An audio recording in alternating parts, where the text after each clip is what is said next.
Everybody good morning. मैं Rajendra Kumar Rohilan, faculty of SMP school Kairwali. हाँ तो बच्चों, हम पढ़ रहे थे क्रिया के बारे में।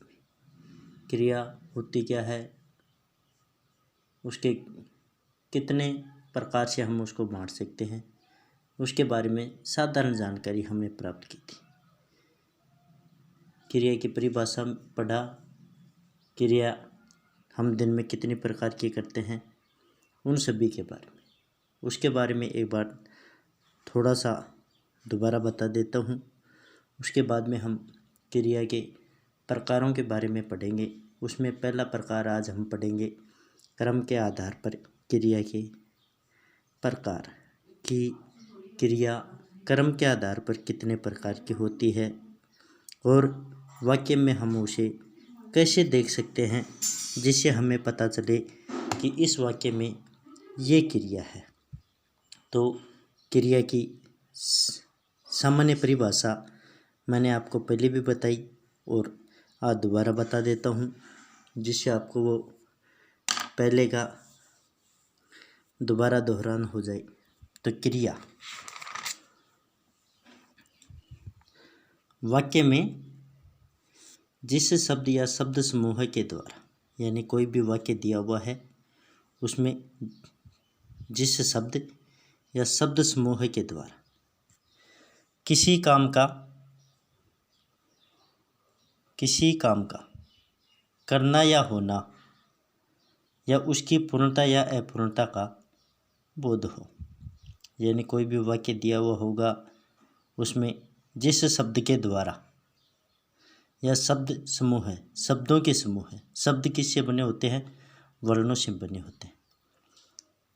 और वाक्य किससे बने होते हैं? शब्दों के सार्थक समूह से बने होते हैं।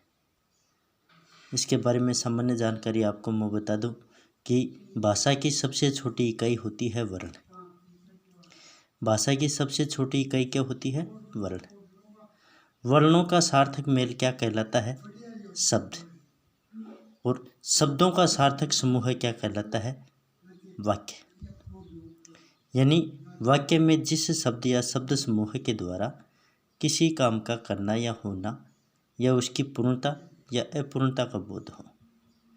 यानी कोई भी वाक्य दिया हुआ होगा, उसमें कोई भी आदमी, कोई भी कर्ता जो काम कर रहा है उसके बारे में जानकारी, उसके बारे में पता लगे कि इस आदमी ने क्या काम किया है, क्या काम करने वाला है, उसके द्वारा किया गया काम पूर्ण हो चुका है या नहीं हुआ है, इसके बारे में हमें पता चले, वही क्या होती है? क्रिया होती है। हिंदी वाक्यों में क्रिया हमेशा वाक्य के अंत में होती है।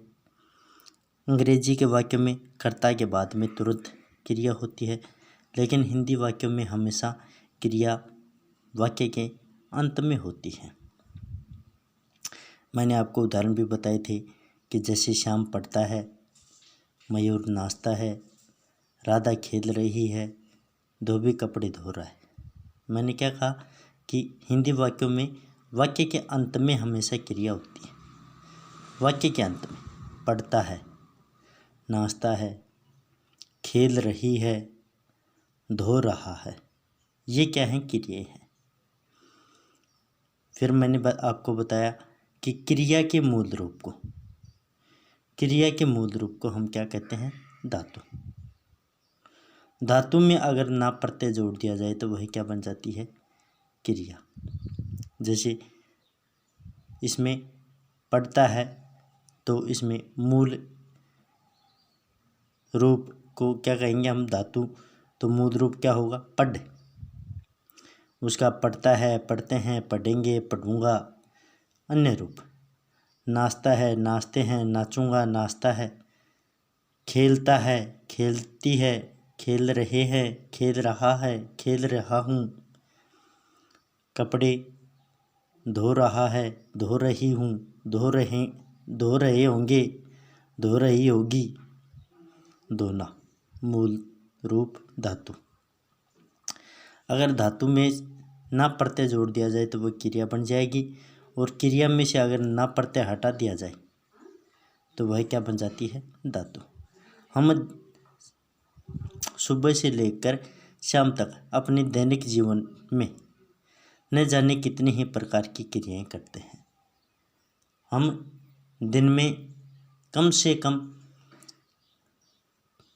50,000 प्रकार की क्रियाएं करते हैं। वो क्रियाएं हमें न जाने ऐच्छिक और अनैच्छिक रूप से करनी पड़ती हैं, संपादित होती हैं। वो सारी क्या होती हैं? क्रिया में शामिल होती हैं। अब हम पढ़ेंगे क्रिया के प्रकार। क्रिया क्रम के आधार पर, मैंने आपको बताया था कि क्रम के आधार पर 2 प्रकार की होती है, काल के आधार पर 3 प्रकार की होती है, प्रयोग और रचना के आधार पर 8 प्रकार की होती है। तो आज हम पढ़ेंगे क्रम के आधार पर। क्रम के आधार पर क्रिया के भेद। क्रम क्या होता है? किसी व्यक्ति द्वारा किया जाने वाला कार्य, उसे हम क्या कहते हैं? क्रम कहते हैं। तो क्रम के आधार पर क्रिया कितने प्रकार की होती है? 2 प्रकार की होती है। पहली, अकर्मक क्रिया। इसकी परिभाषा, किसी भी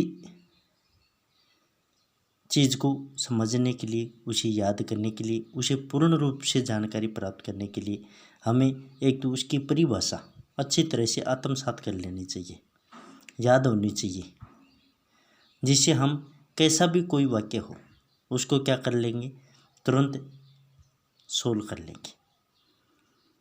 सबसे मुख्य होती है परिभाषा।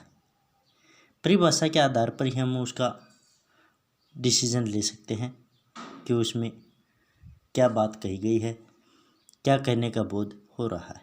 तो हम पढ़ेंगे अकर्मक क्रिया। जिन क्रियाओं के साथ, क्रिया मैंने कहा वाक्यों के अंत में होती है, जिन क्रियाओं के साथ कर्म प्रयुक्त नहीं होता। पहली बात क्या कही इसने?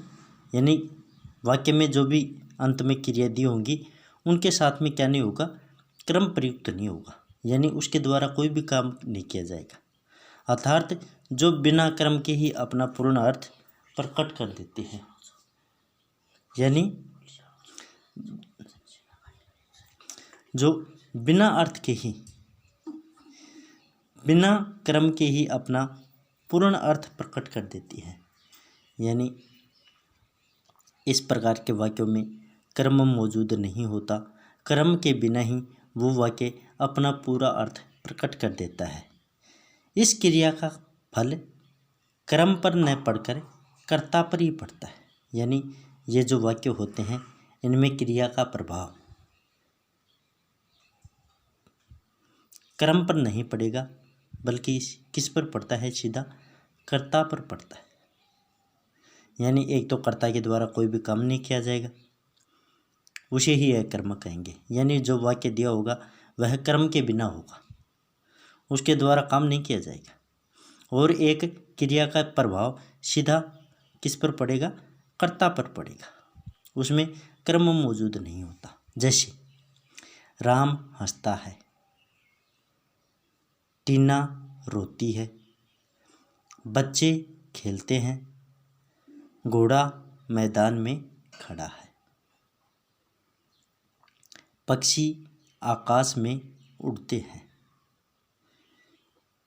ये इसके उदाहरण। दूसरा, सकर्मक क्रिया।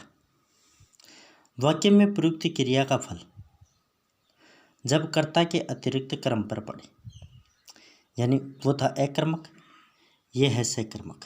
यानी सकर्मक यानी वाक्य में प्रयुक्त क्रिया का फल जब कर्ता के अतिरिक्त क्रम पर पड़े, यानी इस प्रकार के वाक्यों में क्रिया का प्रभाव कर्ता पर न पड़कर किस पर पड़ता है? क्रम पर पड़ता है। सकर्मक क्रिया में क्रम होना आवश्यक है, यानी देखो इस प्रकार के वाक्यों में क्रम का होना अति आवश्यक है। क्रम के बिना यह वाक्य क्या नहीं होंगे? सकर्मक नहीं होगा। इसमें क्या होना चाहिए? क्रम होना अति आवश्यक है। जैसे उदाहरण के तौर पर हम देखें, सरोज स्नान कर रही है, अनु पुस्तक पढ़ रही है, मोनिका खाना खा रही है, अध्यापक बच्चों को कहानी सुनाता है। अब मैं कहूँ कि सरोज के द्वारा क्या काम किया जा रहा है? स्नान। अनु का क्या काम कर रही है? पुस्तक पढ़ रही है। मोनिका क्या कर रही है? क्या खा रही है?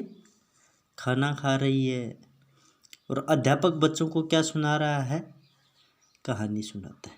अब देखो, इसका एक तरीका है कि आपको कैसे पता लगे कि इसमें सकर्मक क्रिया है या अकर्मक क्रिया है। तो ऐसे जो भी वाक्य दिए होते हैं, अगर क्रिया के तुरंत पहले क्रिया कर रही है नहीं, कर रही है, क्रिया के तुरंत पहले क्या लगाएंगे? क्या या किसको,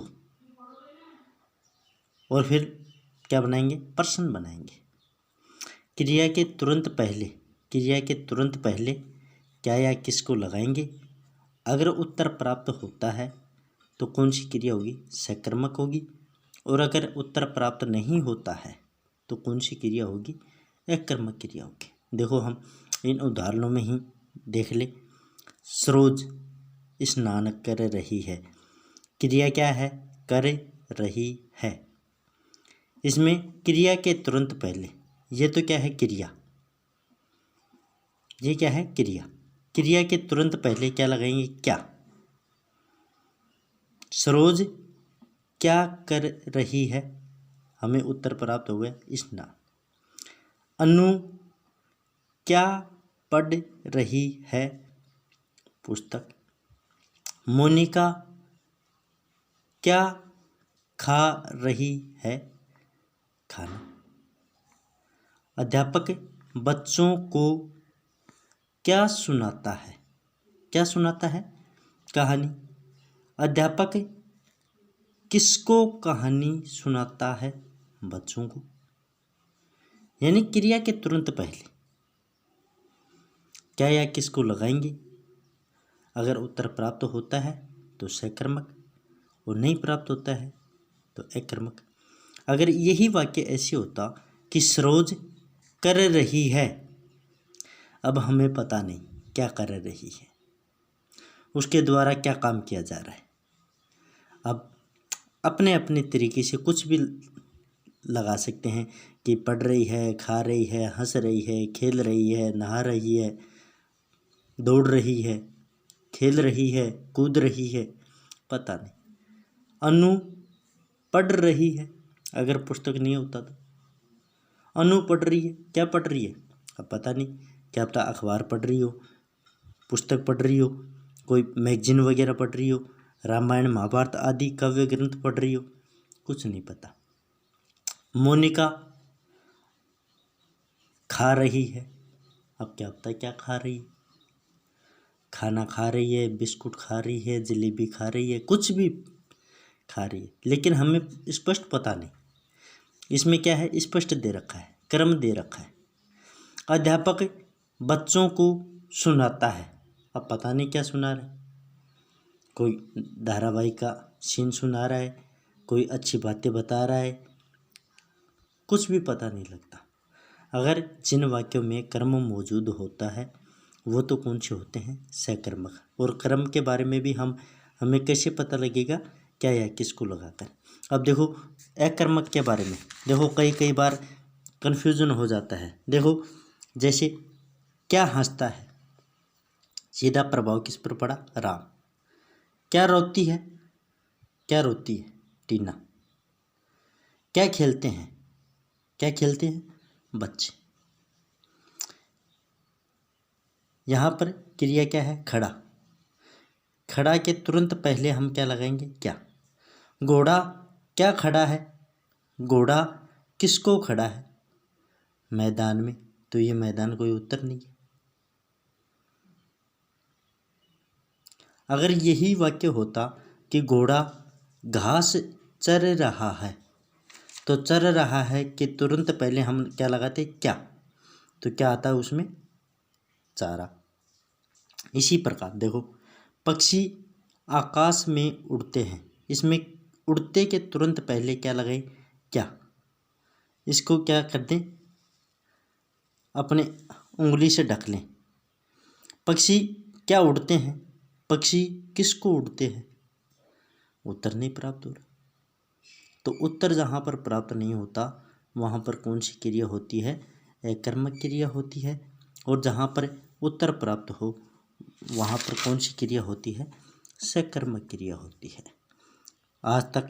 आज यहीं तक पढ़ेंगे कि क्रिया के क्रम के आधार पर भेद। Thank you.